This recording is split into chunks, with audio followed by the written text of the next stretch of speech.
It seemed like a regular day until the unthinkable happened. I was coming from work, I had trouble breathing, so I stopped the car.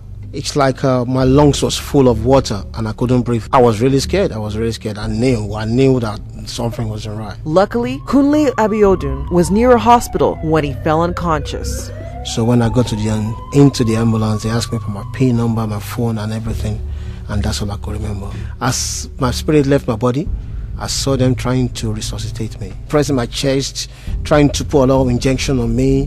When I saw myself, I felt, wow, is it the end of my life? Once Kunle got to the hospital, doctors frantically tried to discover what was causing his crisis. It was then that his wife Linda was notified about his precarious prognosis. The doctor said that she's going to put him in a comfortable position and put him on a ward. And as soon as she settles him on the ward, she would call me in to have a look at him. And then she called me up, and by this time he had been put in the high dependency unit.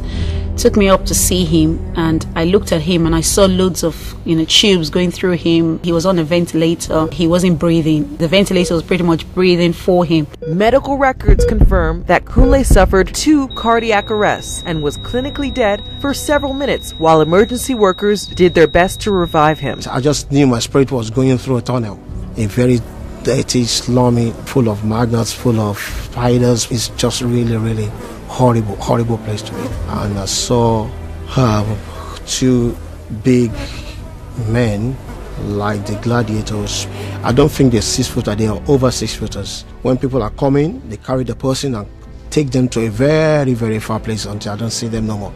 They come back, they take another person, only 2 of them. I tried to talk to them, I tried to ask them what they were doing. They didn't answer me. While unconscious, Kunle met a series of supernatural characters, and he was confronted with the shocking reality that even though he was a believer, he wasn't certain if he would spend eternity in heaven or hell. Tall one, he was rolling a kind of tennis ball. I really truly believe that the ball represented my soul. So the bigger one just decided, said, no, I'm not going to give you the ball back. As doctors scrambled to discover what was behind Kunle's cardiac arrest, they warned his wife Linda to prepare for the worst. So I stood there looking at him, not knowing what to do. And then she took my hands out of my pocket, told me to put my hand on him, because as far as she was concerned, this was the end for him. I then took my hands off him, put my hands in my pocket, got my mobile phone out, took a picture of him. And she looked at me in amazement and she thought, have you lost the plot? And I said to her, this will form part of his testimony when he's well. And then she said to me, I don't think you fully understand. I don't think he's going to make it. It was later discovered that Kunle had acute pneumonia and that the buildup of fluid in his lungs was causing his heart to stop beating. At first, they didn't think I was going to make it. But when this prayer started coming in, I started recovering quickly. The doctors couldn't believe it. Meanwhile, in the spirit realm, the prayers were also helping to turn things around. So he looked back and he threw the ball back to me. I thank God that he gave the ball back. If he didn't give the ball back to me, I would have been dead. Heaven and hell is real. The last message that the supernatural characters gave him was very clear. Go and preach the gospel, win souls, and be all you can be for God.